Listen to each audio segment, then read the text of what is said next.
Hello, this is Stuart from Hear Me, See Me podcast. Today is a real emotional one. This podcast today is all about the new, out now, Hear Me, See Me book. I'm with the two brothers I've got that have been on the journey with me to create this beautiful book, and we're just going to tell you how it happened. Today I'm with Jack Eames and Leigh Keates. Hello, how are you both?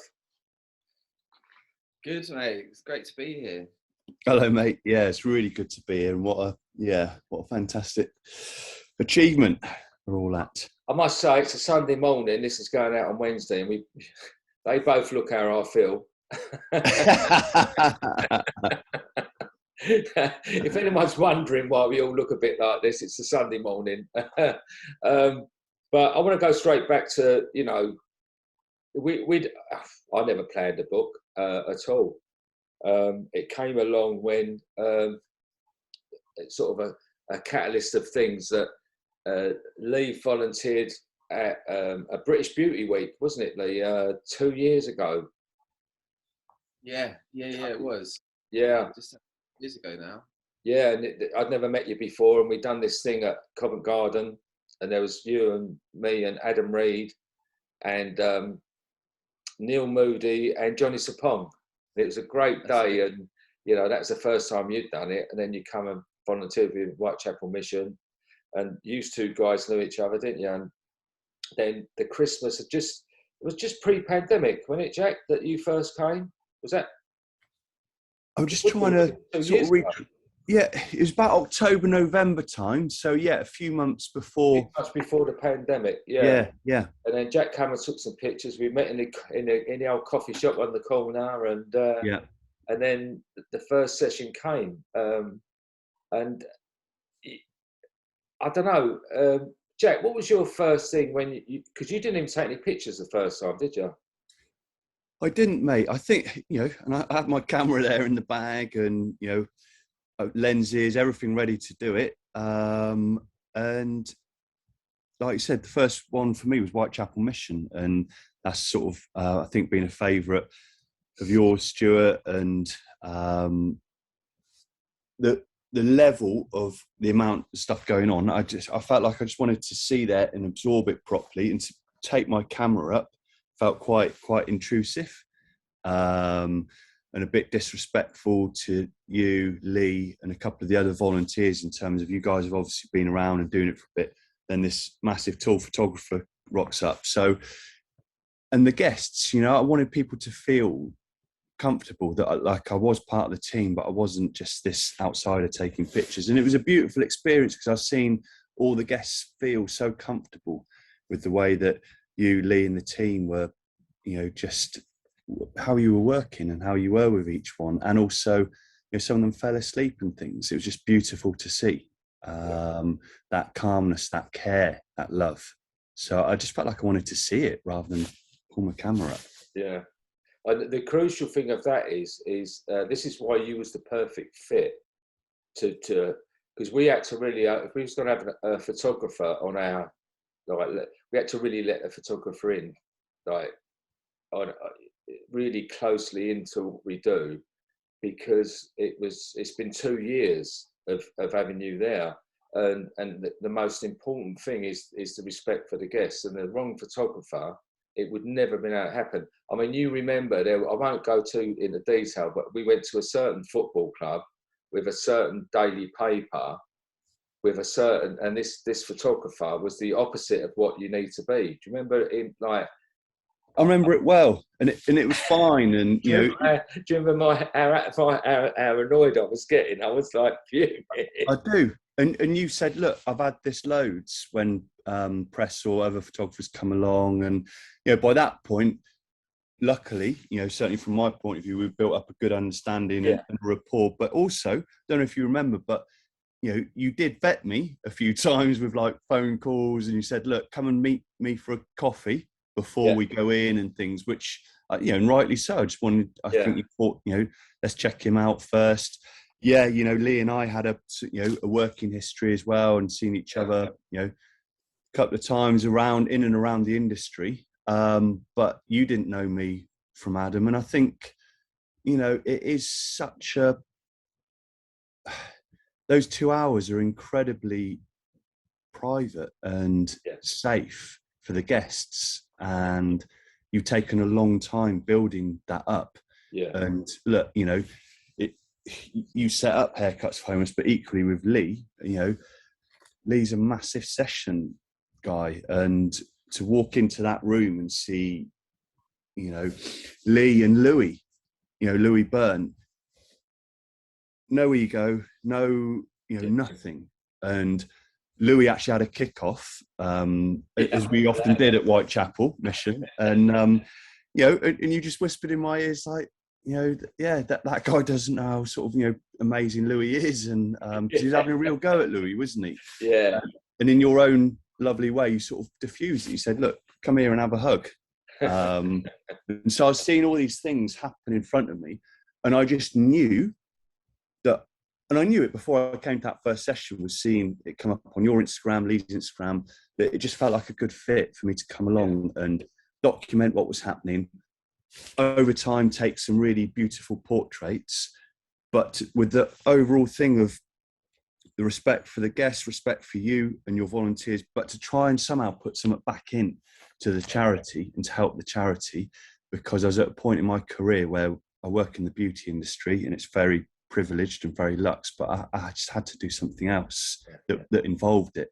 And if there was a way of helping you guys out, win-win, brilliant. And look, that's kind of how, you know, when the suggestion of the book came up, you know, that's sort of where we're at now, isn't it, really? Yeah.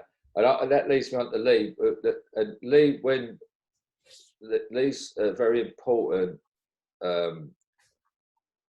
role in this book came from that first session we did in Covent Garden, because I'd already been doing stuff, and I found that because I'm sort of orchestrating these events, no, they're not events. It's because I'm orchestrating these sessions, projects, and that I get wrapped up in it all. And sometimes I'm work, and I'm, you know, I've always got my eye on someone else and everything else. And even though I'm hearing and sharing stories, I'm not taking them on board as much. And that first session in Covent Garden, Leigh put a few posts, you put a few posts on, Leigh, but you'd really taken the time to listen to people and to get their story. And just those first few posts you put on said so much more. And it made me realise that it's something I hadn't been doing, because even though I thought it was enough that I knew it, but I needed other people to know it. You know, I was taking it just because I'd heard it, everyone knew. And I took a lot of, I took a big example from that, from your first few posts, because they were so much more detailed, you know. Yeah, I think for me, that session, it was just like the opening introduction with the guy's hair I was cutting. It was just, it really, like, just literally the opening words out his mouth were I introduced myself as Liz. Oh, that's my son's name. And those, literally, those words made me think, go from homeless man to father to parent to family to that, all these other words. And it just, like, it really spun my perception of homelessness just in literally, you know, words. And it just, then there was just several other conversations throughout that day. Like, each one had I kind of shared a real, I don't know, I like eye-opening experience, and there was just too many things really close to home for me to not it and share it, because it felt too important and too yeah, just too close to home for me, really. It was a real eye-opener. Yeah. And that came across, and I think that's where you've really come into play with having that ear, and even to a point where on some sessions, people might not realise that Lee's been there. Jack's obviously doing his thing, I've been doing my thing, but Lee sometimes is just, he's just sort of melded into the background, and even though he's a fantastic hairdresser, he's not actually been cutting hair. He's been sitting in the background and his notebook, and he's just been listening, and he's got that ear for picking up those beautiful nuggets of information about people, which we've translated into the book, because we made the decision that primarily it's a photographic book, but it needed those stories, but we didn't want reams and reams of text. We felt it would have diluted the flow of the book. Mm. So we've picked up on key sentences, and Lee's taught me that, because even I started to listen to, certain key instances and there's things that were too, there's things that I haven't made the book because they're just too strong. They're too disturbing. The one that I always bring out to people, that if a story is summed up in a sentence, it's my dad was my pimp. Now that sentence says so much about a young girl's journey that you almost don't need the story. I mean, I got the story after, and it just brought tears to my eyes. And having 4 daughters and 2 granddaughters, it's you can't help but be touched by this stuff, and be grateful that your life is so different. But yeah, and then I was so grateful that at the end of we managed. It was just getting that we've got to get this together now stage, and it was just about before we made the day of the final thing, when I was in Wakefield, and this lady just come out with this sentence that she said, "I'm only here because my husband gambled our house away," and then she told me, and the story's horrific. The story for her. It explains why she's there. But that one sentence, I'm so pleased that made the book because it says everything, doesn't it? It says so much. And I think, going back to your original point, Stuart, that I felt as well before I sort of got involved with Haircuts for Homeless, and what you were saying about the way Lee translated his feelings into the post and what he saw, I hadn't actually sort of quite seen that level of honesty around something that was incredibly, I felt, certainly for me, and it seems the same for you, Stuart, to write about, because we see these things and we feel these things. And Lee actually wrote in one of his posts about the mental health situation amongst a lot of the guests, and that, also, and it, possibly a controversial thing at that time, and still is, sort of wrote that, it seems to be affecting a lot of more men. It seems to be that men are numerically more in these, homeless situations and setups. And I think, statistic wise, that is true, but it felt quite very refreshing for me to see someone put it out there that honestly, in that in that visceral way, because it is really honest. And I came along those sessions, Stuart, and when the 3 of us sat down afterwards and had a cup of tea or something, and for me to see that level of mostly men, and a lot of mental illness and a lot of medication that was being taken or missed because we think how hard it is for us to stay on top of our stuff that's going on in our lives and things, and we have a roof over our head, we have partners and family that can scoop us up, but most of these people don't. So how can you stay on top of things like mental health and your own health in general? So I felt that, because when we see long writing on posts, I often don't read it. No. But I read Lee's, and it and then that was it for me, really. It was just like, I just got to be involved in this. And like you said, Leigh just comes into sessions, sits there, writes stuff down, and to see that then translated into the book, it just matches so well with the pictures. I'm really sort of, I feel it's been, such an important part of the book. And it's hard for him to melt with a background because he's so bloody good looking. That's a problem. Do you remember in Sheffield, one of our guests really took a shine to you, and he was really uncomfortable. And I'm a terrible human being because I just had to encourage it. And the more embarrassed you was feeling, the more I was egging her on.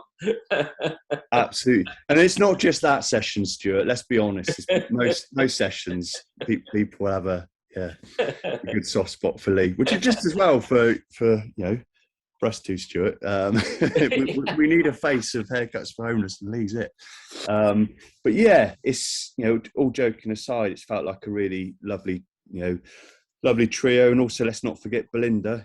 She's been amazing in making the sessions certainly work for me, who's much more intrusive than Leigh, because I've got the camera, and it's a big thing to hold a camera up and take someone's picture.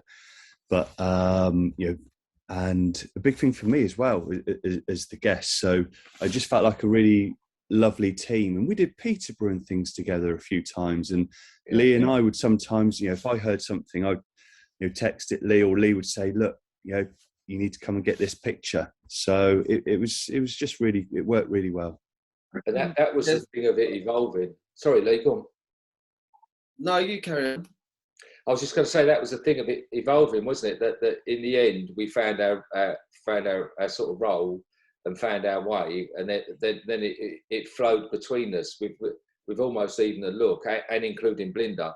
It's important for you, Jack, that I know that she's the sort of the in between. She's the barrier for you. That she could just give you a nod that someone's okay. She'd sort of check with them that if they're okay for being. And we have to put that out there. People often say, do they mind? And we go, well, look, we wouldn't do it if they minded. And not only mind, they happily and joyously want us to do this. They feel invisible, so it's someone wanting to shine the light on them. It's massive, but I don't want to bang on about it, but it can't be understated the importance of Belinda, because she does it in such a lovely, soft way that enables the picture to be taken, and then also Leigh to sit there and and just take it all down. But it's interesting, we did a session, didn't we, recently down at St James near Victoria, and to be fair to Leigh, not only is he sort of taking stories down, sometimes he does have to jump in and do the cuts. He did it at Southend as well, Peterborough. But we were chatting between us to some of the guests about them doing photography courses. I mean, which is what I do for my career. Leigh also has a restaurant, and then one of them was chatting about the fact that he's going into an 8-week restaurant internship, wasn't he, Leigh? Things like that to, just to do these sessions to try and, just work hard at what you towards, some goals, and massive respect. Yeah, I think it's, that part of the whole learning journey as well. It's like, we've been in there, been involved to get this book together and to, provide the sessions and stuff like that. But I've been learning a lot about what these things, these centres offer for guests, and the guests taking advantage of education courses, and I don't know, it's just, it's just changing that every second changes my perception a little bit more and a little bit more. And, I just want to know how to do it on a larger scale, so people aren't as naive and ignorant as I was. And I think that is where I felt the importance of the book could be, because you get these beautiful images of people expressing all sorts of emotion, whether it's tiredness or sad or gratitude or just bliss or peace, or you flick through them and you see all these things, but then you also do get the captions which kind of people interested. Again, you get a bit of sadness and gratitude, and it's basically real life and real human emotion, and it's just changing that word homeless human. And I'm really excited about this book, and the way by the end of it, kind of, as you just mentioned, the fluid in us all, and the roles that we're playing, and if picking up for each other, and it's just been an exciting journey, and it's really, I think, doing these lives and these podcasts and stuff like that, it's just given me a chance to kind of reflect over what we have achieved and our work that's gone in, and every role that each of us have played. And I think it's going to be so satisfying when we're actually getting these books into people's hands. Yeah, I mean, I said earlier today to Jack that I've already put on Instagram, and I really want it to become a thing, that when people get their book through the post, that once they've had a good look at it, that they then hold the book up and do a selfie with the book and hashtag Hear Me See Me book and at Haircuts for Homeless, and get this thing going where we can get everyone showing themselves how pleased they are with the book, and then we can put a reel together of all of those things. Fantastic.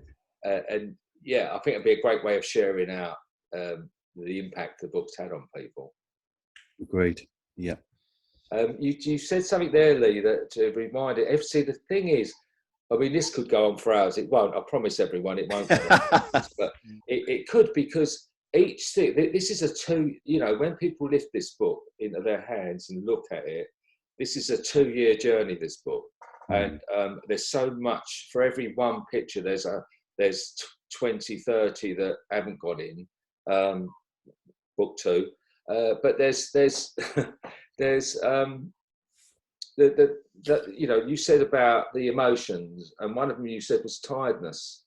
So immediately that took me to a session in Peterborough, where we were doing a session with the street working girls, and there was a lovely, not that it matters, but just this lovely looking young lady came in, and it was my sister. It was Belinda again, who really, really, it moved Belinda in a way, because we were all busy, I think, and it was Belinda that really clocked it. After, I'm sure she did have a photograph taken, but then she went, and like when the fuss was all over, she went and had a cup of tea, sat at the table, and Belinda said she just looked like she just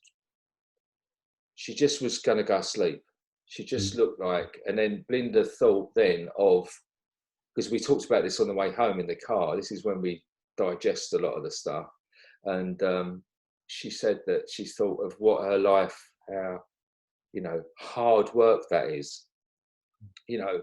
That's hard work, emotionally, physically, and the woman was just shattered. She'd absolutely shattered, possibly been working all night, and she just got to the state of being relaxed, probably felt safe, and then the phone text went, and her whole demeanour changed, and it's obviously where are you, that type of thing, and then that panic, and then she had to leave quickly. They're the aspects of life that I'd never get to witness. I wouldn't witness what that's like.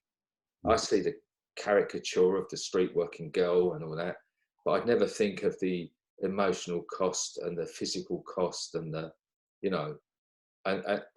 and the fact of what we're doing is that just even brief, even that half an hour of care and love and attention, that it's so valid. And even if it's fleeting, it's a break, isn't it? It's just a break from that cycle. It's a break from that cycle, and I think Sam McKnight summed up a lot of it beautifully in his foreword as well, about the power of a haircut and that human connection, that touch and be touched. But yeah, look, you know, you mentioned the Peterborough sessions, and they're incredibly tough. You know, the women's outreach in the afternoon and the men's outreach in the morning. But yeah, the stories and the faces. And I remember that woman well. She just sat at the table, literally supping a cup of tea and having a baguette that a local business had donated. So, you know, and I think Lee said this earlier, after every single session, and some more than others, definitely Peterborough for me it's a bit of a, you know, it takes a lot to process, and it really does bring so much into perspective. And also, it also shows we've got a long way to go in support for people who, you know, just need support in different ways. But that's the lovely thing with Haircuts for Homeless, isn't it? That it's an immediate action. I haven't got to fill in forms. I haven't got to queue up somewhere, and you know, it's regular. It's every 4 or 6 weeks, and that's so important.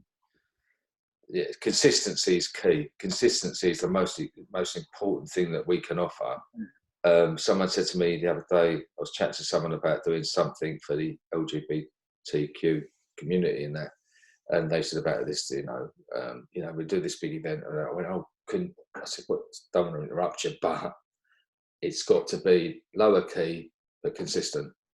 You know, if you're going to do something, you need it to be done on a regular basis so that people can build up trust. You know, otherwise you're just doing an event that you're showing up and you're walking away, and they have enough of that. They have enough of people showing up and walking away. You know, absolutely, and form filling and this, that, and the other. So, yeah, it's you know, and long may Haircuts for Homeless continue, because that's a big part of why we've brought the book out, isn't it? You know, so that all the money goes back in to the charities, so you and volunteers can run these sessions, Stuart. Yeah, I'm going to go to a happy one now as well. We've got, because it goes back to Peterborough again, funnily enough, but I've got to talk about Shane. Yeah. Shane, like, and it's okay me saying all these things about him because he's a very open person, but because of my addictions and my journey in that I've got an understanding of these things, and so sometimes I make a connection, and I really did with Shane in Peterborough, because we just clicked straight away, and there's a lot we show, there's an awful lot we don't show. Now, there was a couple of times when I went off into a room with Shane for a good sort of half hour or so, and we really had a proper sort of sharing session, discussion, and I think you've both been in. I think you've both seen that, because I think you've done it once, Jack, and you've done it as well, didn't you, Lee, for one time, and you both witnessed it. You know, the privilege that I have of that, you know, confidence that we wouldn't share. But then, I don't know if you both saw, but this week when Peterborough, we weren't there, but Sharon, the lovely Sharon, who's our team leader there, had got Shane, because this Friday, so that he's in his own place this weekend. Brilliant. He's got his own place, and he said to camera, you know, I'm doing all right, Stuart, and it's so, I can't tell people how rewarding, and how I'm just so happy for him, you know, that he's turning that corner. So happy for him, and he's had to really dig in, Stuart, because Lee was in the room for the first time that you were chatting, and I was out doing portraits, and then I did the second one, which is, you know, one of the more recent ones with you, and you know, you were caught on the motorway, Stuart, and he was asking everybody when you were turning up and things, and waited around, and then, you know, you and Belinda came in, and he ran across the road, you know, to embrace you. And I saw that video of him, and it was incredible. You know, that from that. Do you remember I can't remember how many months ago it was, maybe about 3-ish, that we were in the room chatting and things, and he wasn't in a good place. No, I was worried about him. And you had you chatted with him in the room. You also had private chat with him, and you just really, you listened to him, but he really wanted to, came across in that the video as well from Sharon, that he wanted you to see it. He looked so much better, Stuart, and that's so important, didn't he? His hair was better, his skin was better. He's just more connected. It was beautiful to see. Yeah. It's what we do it for. It is what we do it for. Absolutely. I get frustrated. It's not easy running this type of organisation. It's a small organisation. We have budgeting problems, funding problems. We have people problems. We have, all of these things. And sometimes I just think, I think I'll just go and get a job somewhere.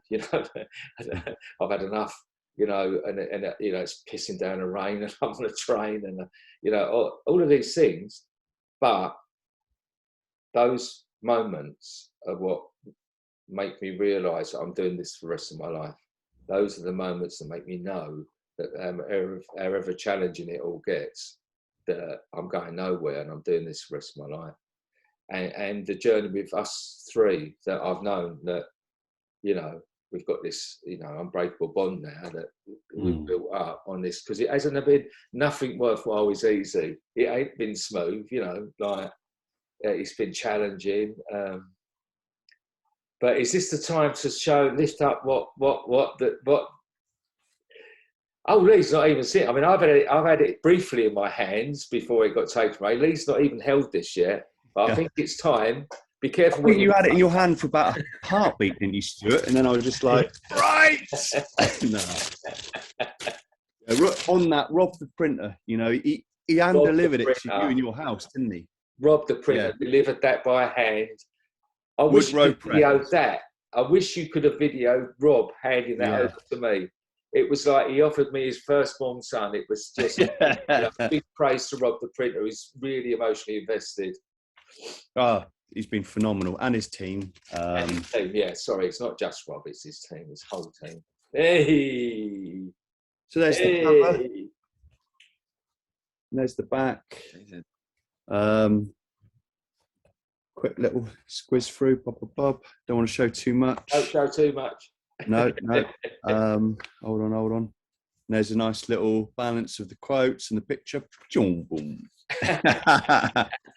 and a nice little teaser, which is, the cover that, just felt like, the three of us. And also, let's not forget Mary in all this. Mary just really pulled off, crowdfunder and lots of changes and things. So there's a nice little, contact sheet cover, which you can open up and see behind the scenes in some of the sessions a bit more. So it's a beautiful piece of art. And I think right from the very off of pulling this book together, Leigh said, and it just stuck with the three of us all the way through. Needs to be an art book. It needs to be a beautiful, beautiful book that we're all really proud of. Because this is a long-term big part of the charity and pushing everything forward. So, look, this is the only one in the world right now, but as of Wednesday, we're getting a load more, and we still need to sell a load more. Then the fun begins, because we've got 1,000. We've done so well. I think probably around about the 150 mark sold on the pre-order of the crowdfunder. So, but it means we've got lots and lots to sell. It's now available on the website, the Haircuts Famous website, that Ollie has so kindly got, I pushed him to get that done over the weekend, that you can click on and buy it. I bought the first one myself just to make sure it worked. I've read so many of these bloody books myself. I might sign it to myself, but I got a real kick because it came through on the order and it said number 00001. So I've got number 0001 coming, but it's a massive thing. And I think at one point, I'm sure it was you, Leigh, that we were going away. It started to be all about haircuts for homeless. You know, it was going to be a haircuts for homeless book. Thinking we was going to call it Haircuts for Homeless, and it was and then Leigh pointed out that there was a lot of the logo. There was a lot of the logo showing, and you know, and we all took it on. This is what we've done for each other. That we wouldn't, any one of us, it would have been a different thing. Each one. I mean, me, it would have just been all about me. Jack, it would have been all, you know, and Leigh, but like by the three, you know, it evolved into this being more about the guests at that point, and it really rung true. And Jess, the book designer who come through at the end, he sort of put them towards the back of more of the action shots of all the t-shirts and the things, and so the first part of the book is all about the guests, and what we came together of saying is humanising the face of homelessness. This book is telling stories. I've got to say about that the cover image of Fiona, who's on the cover image. If you can show us the back, Leigh, Jack, sorry. Yeah, so that's Fiona when we met Fiona, and then if you flip it round to Fiona when I'd finished, like, her story rung, you know, we was all together at that session. She came in, she was so nervous, she was so vulnerable, and she'd been busking, and these kids attacked her.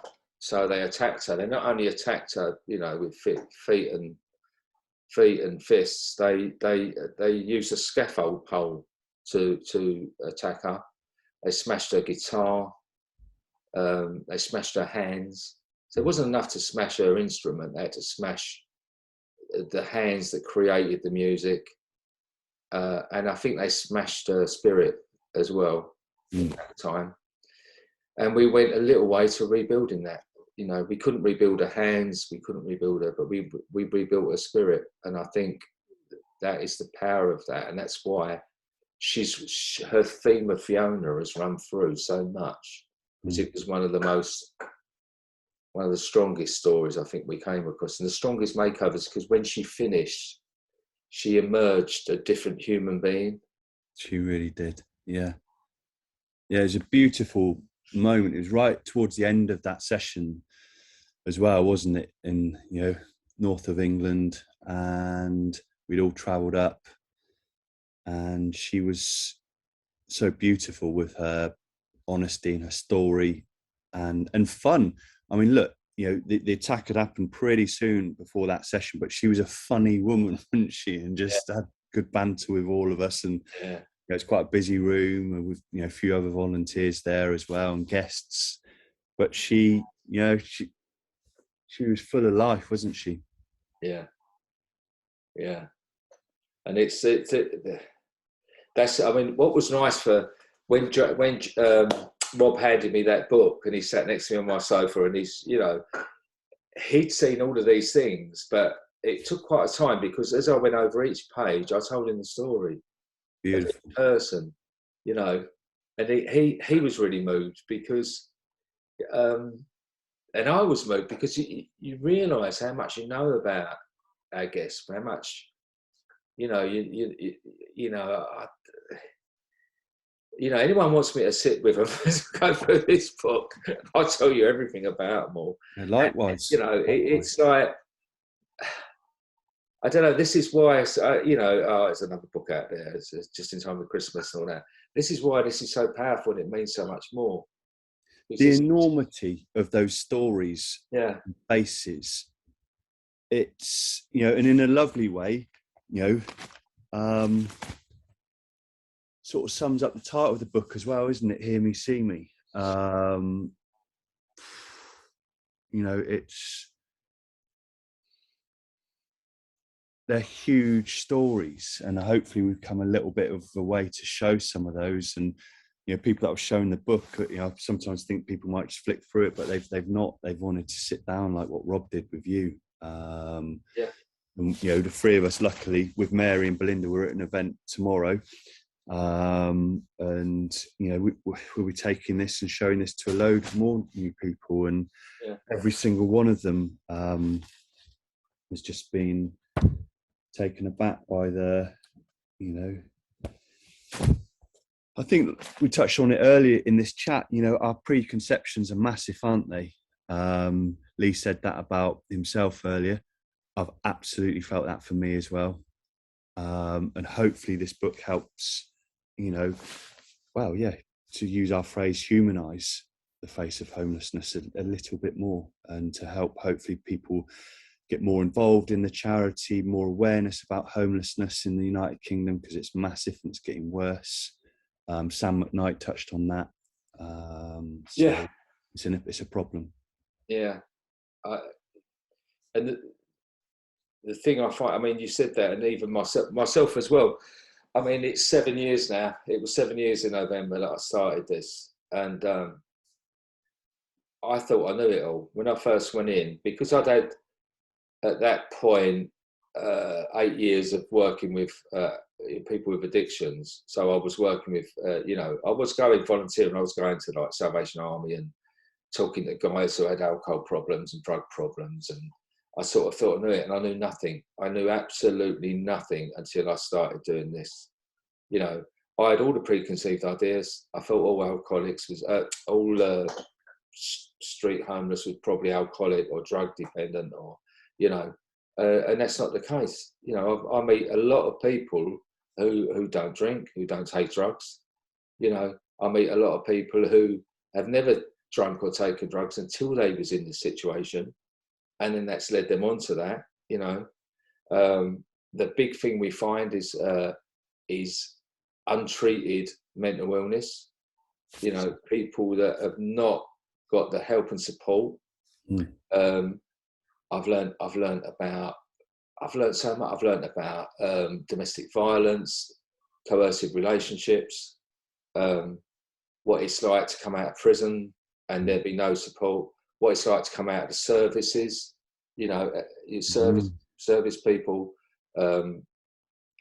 what it's like to come out of that and having PTSD and then not having the support that then leads to, homelessness. Vulnerability, Stuart, as well. Vulnerability in general, yeah. I've been So I was just going to say, vulnerability and lack of support that might end up with people ending up in these addictions or end prison. And it's a lot of people, some people may say, oh, well, they ended up they're alcoholics, or and put the blame on the individual. But that's something that I'm learning. There's a lot more rooted that leads to events, and people. Drug addiction and alcoholism leads to homelessness, but where time homelessness leads to alcoholism and drug addiction, crime and things like this. There isn't that. But obviously we experience amazing centres and behind it, but that's scratching the surface of where the problem starts. Yeah. And I can only know from my own experience that if there isn't the support there, I mean, I'm one of the lucky ones. I'm like, they say that I'm in 3% of long-term sobriety, because most of us don't make it. Most of us don't survive, and that's now in today's society. That without action in place. I mean, I was lucky enough to go to AA at the right time. I went, and so whatever you do, but AA for me worked. But it's all about action, and it's all about finding something that works for you, and then surrounding yourself with people that support you, which is difficult. And even if you've got, I mean, I was lucky. I was the lucky one. I've got a home. I've got a family. None of that mattered. None of that matters when you're in addiction. You know, like it's you know, you don't even see that you're losing everything until it's gone. You don't appreciate it till you've lost it. And that's why I appreciate everything so much now, because I am one of the lucky ones that have still managed to keep all that. And it grow and flourish because of, you know, the appreciation I've got for it, probably. And that's where the Shanes of this world touch my heart, because I'm Shane. Like, I am Shane without the support. I'm Shane without the break. And now Shane's me, because Shane's may turn the corner, and please God, he ends up staying there and going the full course, and he can then go on. And the thing is, it's the happy ripple effect that when one person gets helped, it's not just one person that gets helped. Like, if you think of my family, my children, my grandchildren, my mum, my sister, colleagues, all of these people that if I'd have still been back where I was, wouldn't have had the benefit of the good things that's happened to me. We would have never met. This book wouldn't have got made. The people I've helped wouldn't have got helped. You know, that's why it's worth helping and supporting people, because it's cost effective, Mr. Boris. You know, because if you spend the time and help people, you know, you can't just put a plaster on this. You've got to go to the root cause. Drinking and drugs weren't my problem. They was the medicine. You know, you had to go to the root of the problem, which you know, if you get to the root of the problem, then if you want to heal a wound, it has to heal from the inside out. If you just cover a wound, it will fester, and that's what's happening. So you need to heal from the inside out, and that's what we've got to do with these people and these problems. We've got to get right to the root, and it's support and it's care. And I'm not professing that haircuts for homeless is curing all of these things, but at least it gives a temporary respite from that, you know. Temporary respite, and it contributes significantly to people feeling better, or being able to go to, you know, in my very first session, we chatted about it earlier when I didn't take any pictures, I was just listening. The guy was getting his haircut to go down to Brighton for an interview with social services to have access to his son for the first time in 6 years. So, you know, you've been doing this for 7 years now, Stuart. Imagine how many different beautiful effects and actions you've had on people's lives, not just through cuts that, you know, you have given, but through the volunteers like Jackie up north that you've set up through your idea. And this is why it's really important. And there isn't a simple solution for homelessness or the effects of homelessness, including, you know, mental health and levels of poverty as well, but it contributes to a better life. And like you said, you know, politicians and the system just needs to wake up and see what is really happening here, because you know, without, you know, Lee talked about it earlier, some of these sessions do offer the residential sessions do offer courses or, you know, simple things like food and medication and health checks, but they're getting few and far between with cuts. So where are people going? Something else that was really interesting for me is to notice the amount of people that have been helped by these centres, that their next ambition was to be employed by these centres or volunteer for these centres, and to give back the help they received to get them through their difficult times. I remember the young lad in Brighton, he was telling us that he used to visit, he used to be a guest as a kid. They used to go there with his mum to get socks and toothbrushes and, you know, things that I've never needed help for. You know, I've never been without socks and toothbrush. And, you know, his mum would take him and his brother, I think, to collect items like that.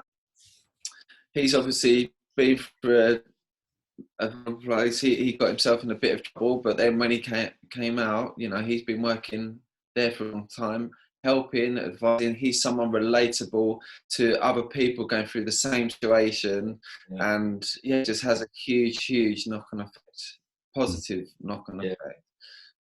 That's William and his brother was there as well that day. So him and his brother were both there. I'm hoping to get William and the centre manager on the podcast, because William's story is incredible. And it was funny, I saw him the day you're talking about, and I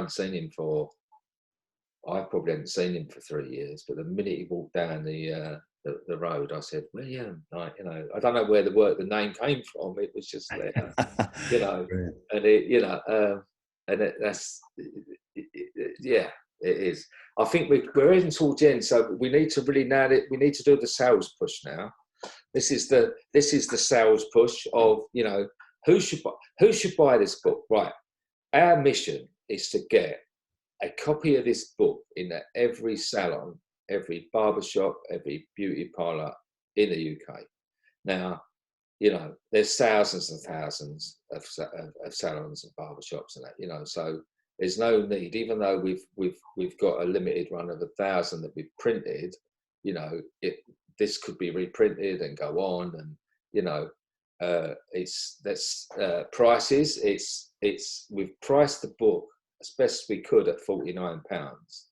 I mean, there's books of the equivalent that are a lot more, but we wanted to get it out there to as many people as possible, including P&P. Its domestic is £55. That includes post and packaging. Domestic. I remember, and we sort of used my experience of being a salon owner for 30 years, of how many Christmases I gave out 50 quids here, there and everywhere to the local raffles and all these things. Well, this is a chance of any salon owner or barbershop owner that for 50 quid, you can get something, this beautiful book, delivered to your salon, to put on your reception, to tell everyone that you actually do care about people. It's a great advert. It will then also spreads the message. I mean, it'll bring money into the charity, but it also then lets all of your customers, it's going to ripple out again, because they'll open that and they'll see human beings, they'll see stories, they'll see, you know, they'll maybe it'll change a few impressions of people, that it's just the person on the corner with a cup in their hand. You know, this is real human beings. And, you know, I think it's a no-brainer, you know, for the price it is. You know, I think every salon in the country should have one. I think that, you know, the fact that Hairdressers Journal, Jane at Hairdressers Journal's fully behind us, they're going to be pushing it out for us. Nicky Pope at Tribute, and, you know, it's captured the world by the hairdressing world by storm, and we need to now, like, physically get it out there. So, you know, getting it, selfieing it, sharing it. You know, we've got the legend Sam McKnight in the foreword. We've got the beautiful Lena Headey from Game of Thrones in the foreword. You know, and so I can only say is that. And that's where it starts. I mean, that's our starting point. It's obviously not exclusively for salons and barbershops. It can then go on to, you know, far and field. But this is our obvious target market at the beginning. Absolutely, it's our obvious target market, and we're looking at ways. These come up with, you know, really good suggestion of, you know, kind of a salon reward system, which we're looking at how we could implement that.